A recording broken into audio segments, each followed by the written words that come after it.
Olá, meu caro aluno, seja muito bem-vindo. É um prazer estar aqui com vocês para a nossa última aula da disciplina Contratos e Convênios na Administração Pública. Lembrando que na aula passada nós encerramos os contratos administrativos e começamos a falar dos convênios. Vimos as diferenças entre eles e começamos a estudar a formalização dos convênios, que se dá primeiramente através dos planos de trabalho. E agora, dando prosseguimento à formalização dos convênios, veremos as cláusulas que lhes são necessárias. Os convênios devem ser formalizados por escrito, com um preâmbulo e texto descrevendo o objeto, os compromissos e responsabilidades das partes. O objeto deve ser descrito de forma detalhada, objetiva, clara e precisa. Esses instrumentos de formalização estão previstos na Portaria Interministerial 507 de 2011. Vejamos. Segundo o artigo 42 da portaria, o preâmbulo do instrumento de convênio deverá indicar a numeração sequencial no SICONV, a qualificação completa dos partícipes e a finalidade do convênio. Abrindo um parêntese aqui, já que falamos dele, o SICONV é um sistema de convênios que foi criado em 2008 para administrar as transferências voluntárias de recursos da União nos convênios firmados entre estados, municípios, Distrito Federal e também com entidades privadas sem fins lucrativos.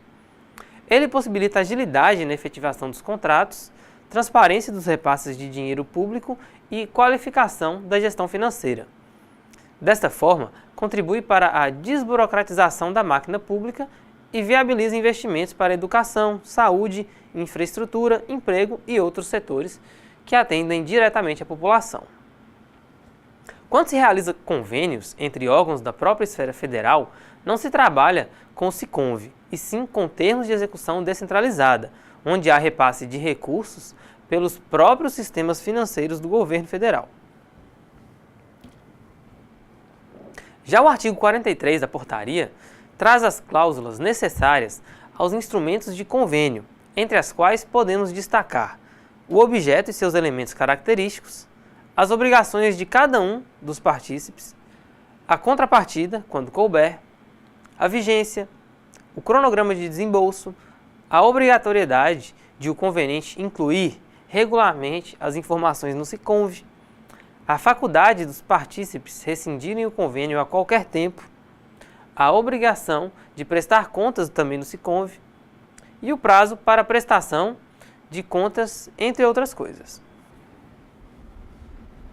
Por fim, o artigo 6º do Decreto Federal 6.170 de 2007 determina como cláusula necessária em qualquer convênio a forma pela qual a execução do objeto será acompanhada pelo concedente.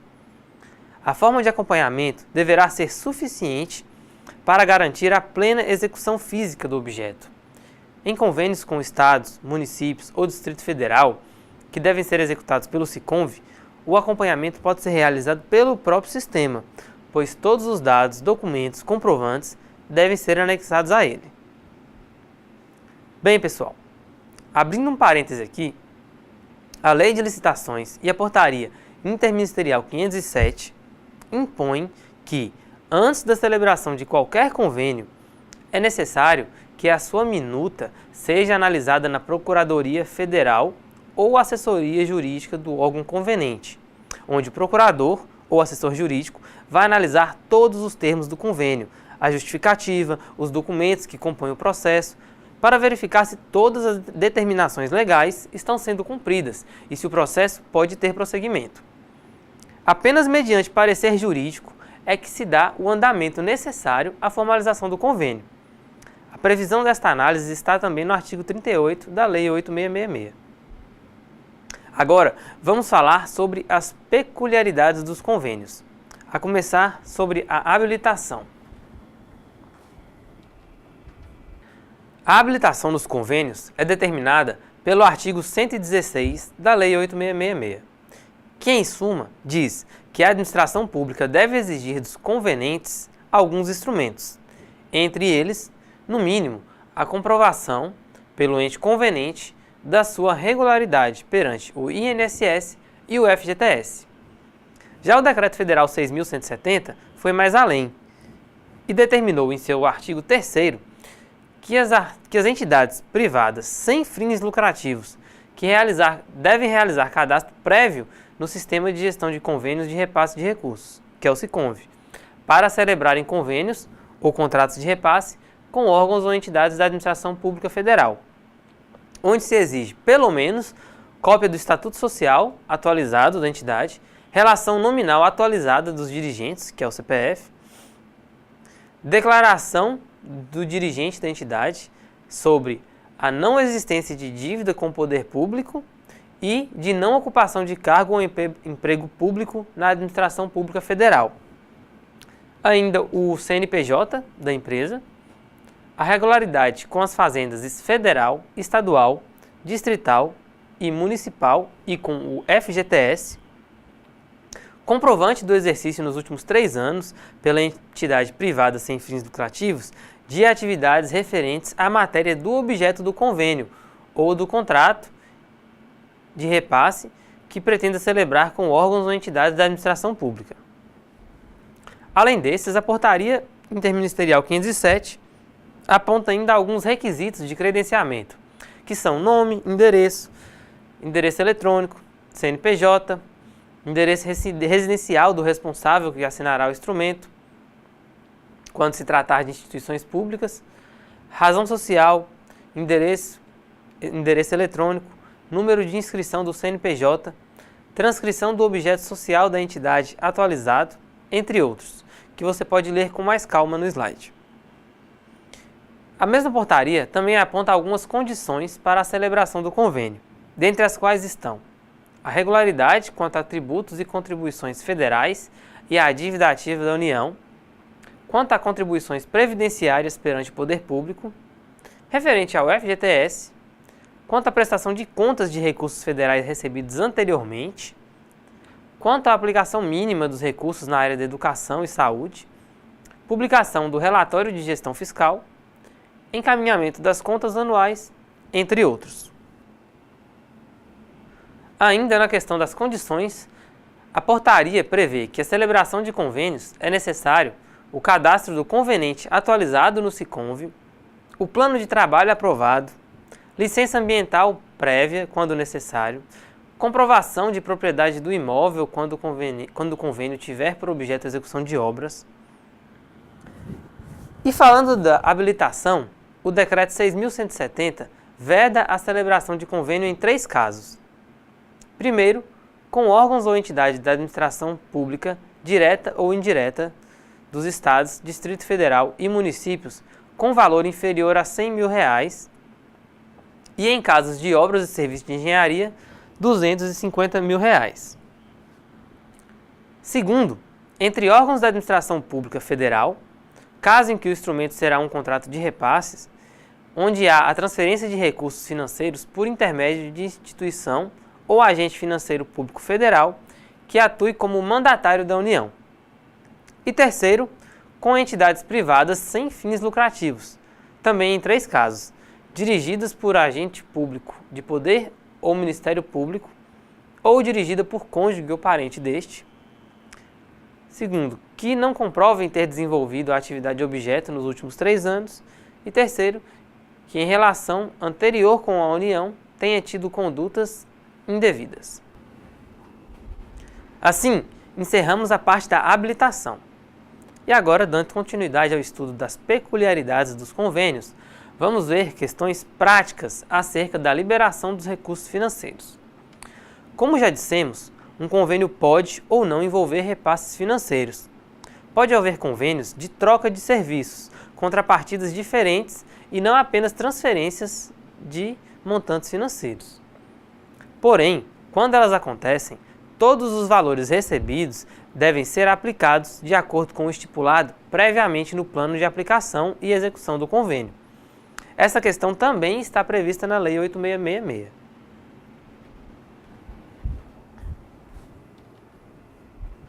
O parágrafo 3º do artigo 116 prevê que as parcelas dos convênios serão liberadas em estrita conformidade com o plano de aplicação aprovado, exceto em 3 casos, em que ficarão retidas até que sejam somadas as improbidades ocorrentes. Quais são esses casos? Primeiro, quando não houver comprovação de boa e regular aplicação de parcela anteriormente recebida, constatado a partir da fiscalização do órgão descentralizador ou de sistemas de controle interno da administração pública. Segundo, quando verificado desvio de finalidade na aplicação dos recursos, atrasos não justificados no cumprimento das etapas ou fases programadas, práticas atentatórias aos princípios fundamentais de administração pública nas contratações e demais atos praticados na execução do convênio, ou o inadimplemento do executor com relação a outras cláusulas conveniais básicas. E terceiro, quando o executor deixar de adotar as medidas saneadoras apontadas pelo partícipe repassador dos recursos ou por integrantes do respectivo sistema de controle interno. Já o Decreto Federal 6.170 prevê que as transferências financeiras para órgãos públicos e entidades públicas e privadas decorrentes da celebração de convênios e contratos de repasse serão feitas exclusivamente por intermédio de instituição financeira controlada pela União, que poderá atuar como mandatária desta para execução e fiscalização. O parágrafo 3º, inciso 1º do mesmo artigo, estabelece que a movimentação dos recursos deverá ocorrer em conta específica para cada instrumento de transferência, ou seja, não se misturam recursos de convênios diferentes. A Portaria Interministerial 507 também trata desse assunto ao especificar que a liberação de recursos obedecerá ao cronograma de desembolso previsto no plano de trabalho e guardará consonância com as metas e fases ou etapas da execução do objeto do instrumento. E por fim, vale ressaltar que, havendo irregularidades no convênio, as parcelas subsequentes, se houver, serão suspensas. E ainda, uma consequência mais grave que pode ocorrer no caso de aplicação dos recursos em desacordo com o plano de trabalho é a rescisão do convênio. Portanto, a aplicação dos recursos é uma questão muito delicada e que deve seguir à risca o proposto, seja no objeto, no prazo ou qualquer outra questão prevista no plano de trabalho. Mais uma questão, tratada nos normativos, é relativa aos saldos dos convênios. A Lei 8666 diz que, enquanto os saldos dos convênios não forem utilizados, eles devem ser obrigatoriamente aplicados em cadernetas de poupança de instituição financeira oficial, se a previsão de seu uso for igual ou superior a 1 mês, ou em fundo de aplicação financeira de curto prazo, ou operação de mercado aberto, lastreado em títulos da dívida pública, quando a utilização dos mesmos verificar-se em prazos menores que 1 mês. As receitas provenientes dessas aplicações, ou seja, os rendimentos que essas aplicações implicarem, serão obrigatoriamente computadas a crédito do convênio e aplicadas exclusivamente no objeto de sua finalidade, devendo ser demonstradas e constar na prestação de contas. Dessa maneira, os saldos dos convênios devem ser investidos e, caso isso não ocorra, as receitas devem ser devolvidas. Por fim, a lei prevê que, quando da conclusão, denúncia, rescisão ou extinção do convênio, acordo ou ajuste, os saldos remanescentes, inclusive os provenientes das receitas obtidas de aplicação financeira, serão devolvidos à entidade ou órgão repassador dos recursos, no prazo improrrogável de 30 dias do evento, sob pena de imediata instauração de tomada de contas especial do responsável, providenciada pela autoridade competente do órgão ou entidade titular dos recursos. Ok, pessoal? Tudo certo até aí? Então vamos lá, vamos continuar. Nosso próximo assunto são as proibições legais relativas aos convênios. A começar pela Portaria Interministerial 507, que traz algumas vedações aos termos de convênio. Vejamos quais são elas. O artigo 552 diz que o convênio deve seguir as cláusulas firmadas e as normas pertinentes, impondo algumas vedações, entre elas as de realizar despesas a título de taxa de administração, de gerência ou similar. Uma vez que a cobrança de taxa de serviço de fiscalização e assistência técnica sobre os valores das contratações descaracteriza os convênios.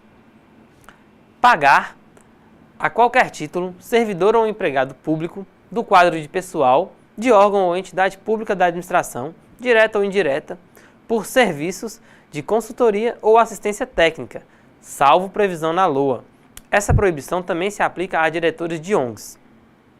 Terceiro, alterar o objeto do convênio ou do contrato de repasse, exceto no caso de ampliação da execução do objeto ou redução, exclusão da meta, desde que não atrapalhe a execução do objeto. Ou seja, pode haver alterações apenas de aumento ou redução de parte do convênio, desde que seja mantido o objeto inicial. Quarto, é vedado utilizar os recursos financeiros em finalidade diferente da estabelecida, ainda que em caráter emergencial. Quinto, é vedado realizar despesa em data anterior à vigência do instrumento. Sexto, também é vedado efetuar pagamento em data posterior à vigência do instrumento, salvo se expressamente autorizada pela autoridade competente do concedente e desde que o fato gerador de despesa tenha ocorrido durante a vigência do instrumento pactuado. Sétimo, é vedado realizar despesas com taxas bancárias, multas, etc., exceção de multas por atraso de repasse. Oitavo, transferir recursos para clubes, associações de servidores ou quaisquer entidades congêneres, exceto para creches e escolas, para o atendimento pré-escolar. E, por fim, item 9, fala da vedação em realizar despesas com publicidade, com exceção para as de caráter educativo, informativo ou de orientação social, onde não constem nomes, símbolos ou imagens que caracterizam promoção pessoal e desde que estejam previstas nos planos de trabalho. Deu para ver que são várias as vedações impostas aos convênios. Deve-se ter em mente o que é um convênio e qual a sua finalidade. Lembrar que ele existe para alcançar o bem comum, com uma cooperação mútua. É importante também que ele sempre esteja dentro do planejado e seja executado dentro da sua vigência. Com esses cuidados simples, já se evitam muitos problemas. Agora, dando prosseguimento, vamos ver a questão da publicação nos convênios. O termo de convênio, assim como todos os atos administrativos, só produzirão efeitos com a publicação de seu extrato na imprensa oficial, em respeito ao princípio da publicidade. A Portaria Interministerial 507 prevê o prazo de até 20 dias a contar da assinatura do convênio para que o órgão concedente realize a publicação deste no extrato do Diário Oficial da União. Além disso, prevê que somente deverão ser publicados no Diário Oficial da União os extratos dos aditivos que alterem o valor ou ampliem a execução do objeto, sendo vedada a alteração da natureza, quando houver e respeitando o prazo de 20 dias. E por fim, a portaria prevê que também devem ser publicados em site eletrônico, no portal dos convênios, os atos celebrados, alteração, liberação de recursos, acompanhamento e fiscalização da execução e prestação de contas dos convênios. E já que falamos da alteração dos termos de convênio, vamos ver algumas questões pertinentes às alterações. Como já foi dito, existe a possibilidade de alteração dos convênios, porém as alterações não são livres e não é sobre qualquer parte dos convênios que são possíveis. Quando se firma um termo de convênio, não se pode mudar seu objeto, pois caracterizaria um desvio de finalidade, o que alteraria o interesse público original. Porém, a Portaria 507 prevê a possibilidade de alteração ao dizer que o convênio pode ser alterado mediante proposta devidamente formalizada e justificada a ser apresentada ao concedente em no mínimo 30 dias antes do término de sua vigência ou no prazo nele estipulado. Diante disso, é possível alterar os termos de um convênio desde que seja mantido o objeto predeterminado e a finalidade pela qual ele foi firmado, e ainda sejam respeitadas as regras estabelecidas pela respectiva esfera do governo. Porém, não é possível alterar os termos de um convênio unilateralmente, já que se trata de uma união de esforços para a satisfação de interesses comuns. Tudo é voltado para o mesmo fim. Como os interesses não se contrapõem, a alteração do convênio necessita da concordância das partes. Então, as partes podem alterar os termos do convênio, mas não a sua finalidade, mantendo, portanto, o mesmo objeto. Porém, as alterações não podem ser unilaterais e devem ser enviadas ao concedente no mínimo 30 dias antes do fim da vigência do convênio. Ok, pessoal? Tudo tranquilo, né? Então, vamos dar prosseguimento. A última peculiaridade dos convênios é a denúncia. Ela é tratada na Portaria Interministerial 507, que diz que o convênio ou o contrato de repasse poderá ser denunciado a qualquer tempo, ficando os partícipes responsáveis somente pelas obrigações e auferindo as vantagens do tempo em que participaram voluntariamente da avença, não sendo admissível cláusula obrigatória de permanência ou sancionadora dos denunciantes. Então, qualquer um dos partícipes pode realizar a denúncia, no caso de descumprimento de cláusulas conveniadas ou por conveniência das partes. A denúncia é um ato que deve ser feito por escrito e, em caso de comprovada irregularidade, pode ensejar a instauração de tomada de contas especial do responsável, providenciada pela autoridade do órgão ou entidade titular dos recursos. Caso existam saldos financeiros, eles deverão ser devolvidos à entidade ou órgão repassador dos recursos no prazo improrrogável de 30 dias do evento, também sob pena de instauração de processo. A portaria apresenta também os motivos para a rescisão de um convênio, que são o inadimplemento de qualquer das cláusulas pactuadas, a constatação de falsidade ou incorreção de informações em qualquer documento apresentado, a verificação que qualquer circunstância enseja a instauração de tomada de contas especial. E fala ainda que a rescisão do convênio, quando resultar em dano ao erário, enseja a instauração de tomada de contas especial. As situações de dano ao erário são utilização de recursos em desacordo com o plano de trabalho, aplicação de recursos no mercado financeiro em desacordo com as normas de liberação de recursos, falta de apresentação da prestação de contas nos prazos estabelecidos, o que constitui uma improbidade administrativa. E é exatamente a prestação de contas o nosso próximo e último assunto. Então vamos falar um pouco sobre ela e as suas características. Primeiramente, devemos lembrar que os convênios se dão com a finalidade de atender o interesse público. Desse modo, o executor ou administrador do convênio lida com o dinheiro público, o que implica a necessidade de prestar contas sobre como esse dinheiro foi gasto, tanto para o órgão repassador quanto para os tribunais de contas. Essa é uma provisão constitucional. No artigo 70 da Constituição Federal, fica expresso que qualquer pessoa física ou jurídica que utilize ou gerencie recursos públicos deve prestar contas de sua utilização. E o artigo 71 fala da sujeição aos tribunais de contas. Já a Portaria Interministerial 507 vai tratar das diretrizes da prestação de conta. Seu artigo 72 estabelece que o órgão ou entidade que receber recursos na forma estabelecida na portaria estará sujeito a prestar contas de sua boa e regular aplicação, observando que o prazo para a apresentação da prestação de contas será de até 60 dias após o encerramento da vigência ou a conclusão da execução do objeto, o que ocorrer primeiro. Esse prazo deverá constar no convênio. O artigo 74 enumera os documentos que são necessários na prestação de contas, que são, além dos documentos e informações apresentados pelo convenente no SICONV, também o relatório do cumprimento do objeto, as notas e comprovantes fiscais contendo data do documento, compatibilidade entre o emissor e os pagamentos registrados no SICONV, valor, aquisição de dados do convenente, programa e número de convênio, relatório de prestação de contas aprovado e registrado no SICONV pelo convenente, declaração de realização dos objetos a que se propunha o instrumento, relação de bens adquiridos, produzidos ou construídos, quando for o caso, relação de treinados ou capacitados, quando for o caso, relação de serviços prestados, quando for o caso, comprovante de recolhimento do saldo de recursos, quando houver.